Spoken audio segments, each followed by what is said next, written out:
Et salut à toutes et à tous, j'espère que vous allez bien. Aujourd'hui on se retrouve pour une nouvelle vidéo de réparation. Enfin réparation, on va voir s'il y a beaucoup de choses à réparer. On va reprendre à nouveau, on va dire entre guillemets, deuxième épisode sur la série des PS3. Alors cette console-là, particulièrement, vous l'avez déjà vu, c'était dans une vidéo précédente. Je vous mettrai d'ailleurs un petit lien d'accès pour pouvoir la regarder si vous voulez. Celle-ci, on va regarder, enfin en fait on a déjà vu quel était le problème. Je vais pas retester, je vais juste vous remettre discrètement un extrait en fait que j'avais déjà filmé de la vidéo précédente où je teste cette console. Donc le bouton est passé au vert, hein, c'est bon signe. Ici donc on est sur le composite. Je vais tester aussi le HDMI. Et donc on a les deux sorties qui sont OK. On a donc le message comme quoi la console ne peut pas démarrer parce qu'elle n'a pas trouvé le storage, le stockage, voilà, donc le disque dur hein, tout simplement. Donc c'est le problème qu'on a directement avec le disque dur qui est absent. La console n'a pas de disque dur. La vidéo s'affiche bien, l'alimentation a l'air d'être bonne, donc le problème c'est simplement sûrement un disque dur. Donc pour cette histoire de disque dur, du coup, j'ai récupéré ici un disque dur qui rentre parfaitement dans cette console, enfin qui est fait pour rentrer dans la PS3. Un petit bémol, c'est que cette PS3 a été complètement démontée et a été remontée avec les pieds. En fait, il manque plein de parties. Je ne sais pas si vous avez déjà vu ce modèle de PS3 avant. Normalement, il est censé y avoir des plaques ici, avec le logo PS3. Il est censé y en avoir aussi ici. Et le plus important, enfin le plus ennuyant pour le coup, de ce côté-là, il est censé y avoir un genre de protection et surtout un genre de petit compartiment pour justement fixer et ranger ce disque dur. Donc vu qu'il n'y en a pas, c'est très compliqué de le rentrer à l'intérieur. Bon, du coup, je fais une intervention au moment du montage. J'ai refilmé ça derrière. Je vais vous épargner en fait à peu près 40 minutes de vidéo, enfin pas 40 minutes complètes, mais à peu près 40 minutes de rush, ce qui ferait, je pense, une bonne vingtaine de minutes de vidéo. En fait, en gros, je voulais démonter la console pour avoir plus facilement accès à l'emplacement ou enfin, aux composants qui connectent le disque dur, pour pouvoir le mettre plus facilement et ensuite refermer la console. Sauf qu'en fait, le disque... il est pas trop dur à mettre en fait sans démonter la console. Donc je vais plutôt vous montrer juste simplement comment j'ai fait en fait pour le mettre comme ça. C'est tout simple, plutôt que de vous montrer 40 minutes de trucs qui servent à rien qu'on peut faire ici comme ça en 30 secondes. Bon voilà, vous avez vu juste en glissant comme ça, en essayant de faire à peu près, ça rentre. Bon évidemment hein, ça bouge un peu parce que c'est pas fait pour être comme ça, normalement il faut la baie du disque dur, mais bon.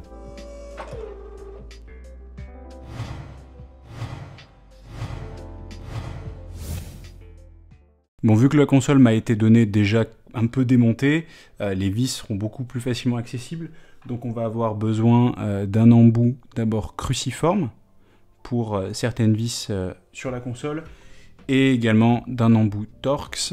Donc ici, je sais pas si vous voyez trop bien. Le focus se fait peut-être pas bien, mais et à cause de la lumière aussi. Mais bon, voilà, c'est les deux embouts dont on va avoir besoin.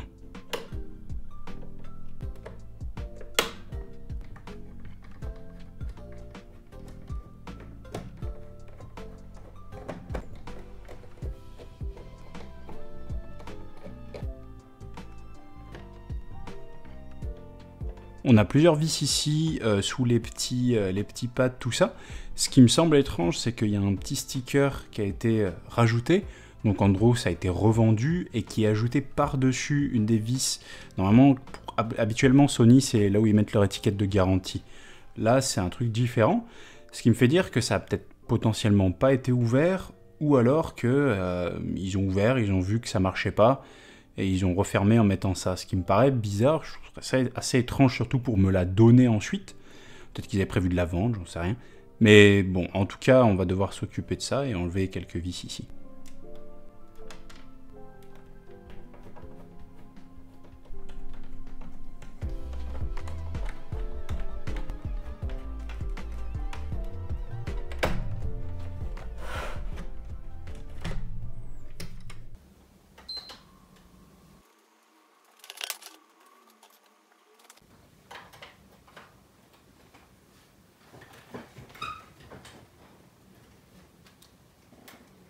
Bon, du coup, sur cet écran, comme la dernière fois, pour la dernière vidéo, je vais mettre aussi cette clé USB qui contient toujours le fichier de mise à jour. Je vais l'insérer, puis on va voir ce que ça peut donner. Apparemment, il a l'air là de bien détecter le disque dur, parce qu'on a un message d'erreur différent de la dernière fois. Donc c'est peut-être une bonne chose.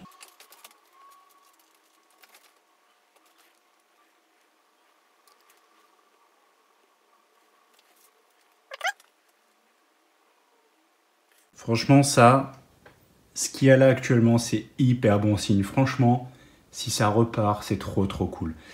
C'est la même chose que la dernière fois. On va voir ce que ça donne. On va refaire là, comme à l'accoutumée. Je suis désolé pour l'image et tout, c'est pas hyper bonne qualité, mais je fais ce que je peux. Donc, Start et Select en même temps, pendant plus de 6-5 secondes. Hop. Et revérifie.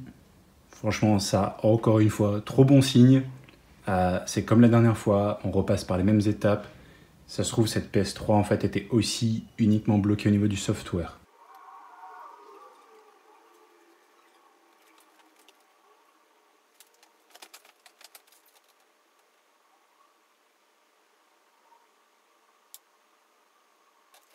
Bon, on a à nouveau un changement. Alors, ce qui va se passer. Ok, franchement, j'interviens encore, hein, mais c'est hyper bon signe.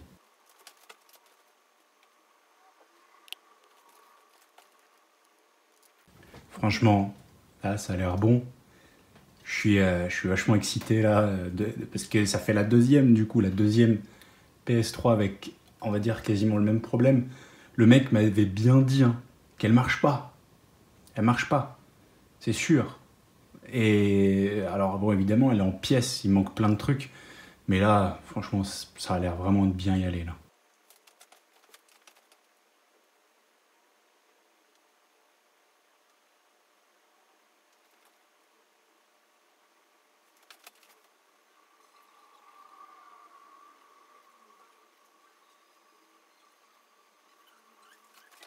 Bon, ça a l'air de faire quelque chose encore. Ça va plus loin. C'est... Oh punaise, on a le logo Sony. Franchement là, c'est un encore plus bon signe. Bon, encore à nouveau, cet écran est très bon signe. On est sur la bonne voie. On va lancer donc le bouton PlayStation. On va choisir le français. Est-ce que l'HDMI passe bien? Je pense que oui. Parfait.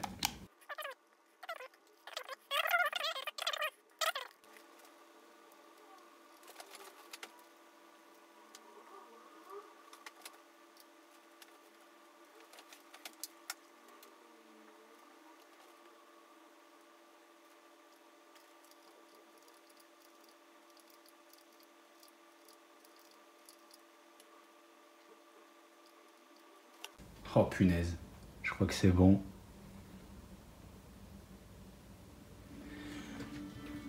Yes! Ça c'est ce qu'on veut. Ça c'est ce qu'on aime. Oh punaise, trop bien. Ah yes. Bon, il reste plus qu'à tester une chose, c'est d'y mettre un jeu et puis de voir ce que ça donne.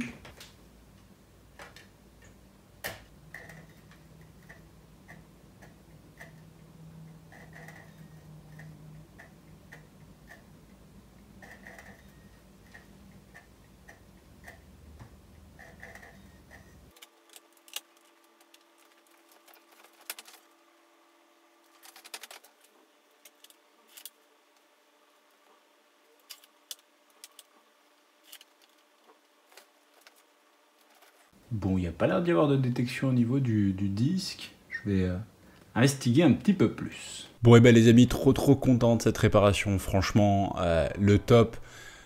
Je m'y attendais pas du tout, parce que, bah, comme je vous ai dit, hein, à la base, gratuitement, que le mec me l'a donné. Je m'attendais à ce que le mec m'avait dit qu'elle marchait pas, que c'était sûr. Pour une console qui marche pas, elle marche plutôt bien. J'ai téléchargé des jeux sur le PlayStation Store. Ces jeux fonctionnent très bien, ça se télécharge très bien. Tout fonctionne bien, sauf évidemment le plus gros bémol entre guillemets, c'est les jeux. Elle lit pas les jeux. Quand je mets un jeu dedans et que j'enclenche le genre de petit levier qui permet de lire, de faire bouger la lentille, tout ça, la lentille bouge 2-3 fois, se remet dans sa position initiale, le disque tourne, et ça refait ça à peu près 3-4 fois, et après ça s'arrête complètement. Donc les disques ne sont pas lus. On va essayer du coup de regarder ça, si on peut régler ce problème. Par contre, le reste c'est trop cool, parce qu'au final ça peut faire au pire 100% digital, de jouer uniquement aux jeux en ligne, de jouer aux jeux qui peuvent être téléchargeables sur le PlayStation Store. Franchement, c'est suffisant. Comparé à une console qui marche pas du tout, c'est déjà énormément de gagné.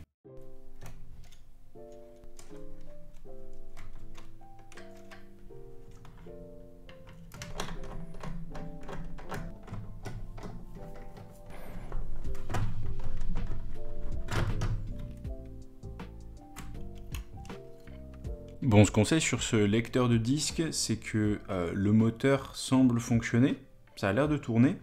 Le souci vient en effet peut-être de la lentille, mais j'aimerais regarder un petit peu plus, démonter un peu plus pour voir de plus près s'il n'y a peut-être pas des câbles endommagés, s'il n'y a peut-être pas un truc qui est mal branché, s'il n'y a peut-être pas un petit nettoyage à faire. Voilà, de regarder un peu ce qui peut être fait à ce niveau-là. Bon, entre ces deux endroits, il y a pas mal de poussière. C'est possible qu'il y ait quelque chose d'un peu encrassé qui empêche le disque d'être lu.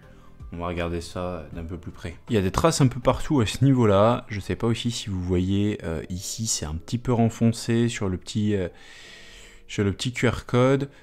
J'ai l'impression que ça a été touché, qu'il y a quelque chose qui a été fait à ce niveau-là. À mon avis, c'est tout à fait possible qu'il y ait justement ce problème fonctionnel à cause du fait que ça a été touché, que quelque chose a été fait à ce niveau-là. Ça se trouve, c'est peut-être une autre lentille qui ne vient même pas de cette console, qui a été transférée, enfin, on ne sait pas. Bon, cette partie-là, malgré le fait qu'elle soit un peu sale, est en bon état. Tous les câbles plats ont leurs connexions qui sont bonnes, qui sont en bon état. Un petit peu de poussière que j'ai retiré, mais je pense pas que ça faisait une quelconque différence, que ce soit ce câble-là, celui-ci. Donc ici, sur cette partie-là, tout va bien.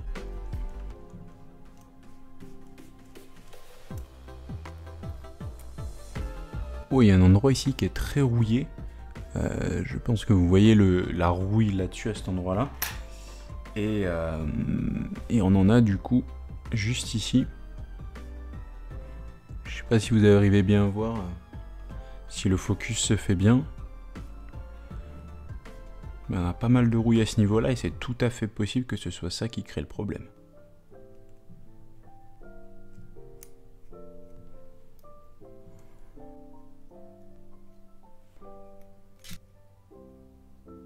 Bon, j'ai fait des vérifications hors caméra. Je pouvais pas filmer parce qu'il fallait vraiment que je regarde de très près, que je fasse des tests au multimètre et tout. Au multimètre, en fait, j'ai fait des tests de continuité entre les contacts du moteur qui fait bouger cette partie-là et au dos, donc là où c'est relié sur la carte mère. Et il n'y avait pas de continuité entre les deux, donc pas de contact. Ce que j'ai fait, c'est que j'ai bien nettoyé avec l'alcool isopropylique sur cette zone et j'ai retesté au multimètre et il y avait des contacts. Donc ça se trouve, ça vient peut-être de là. Ce que je vais faire, c'est juste remonter et puis tester ensuite, parce que honnêtement, si ça ne règle pas le problème, je vois pas ce qu'il peut y avoir d'autre. Si là, ça règle pas le problème, ça veut dire que c'est totalement mort.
Bon, on peut voir que la console est toujours fonctionnelle, hein. Ça c'est...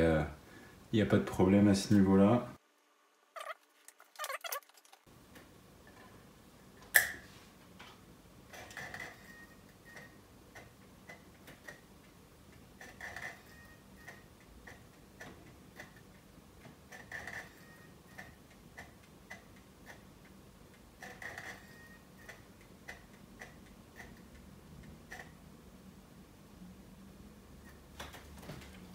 Et on a malheureusement le même résultat, ça bouge toujours pas, le disque est pas détecté malheureusement.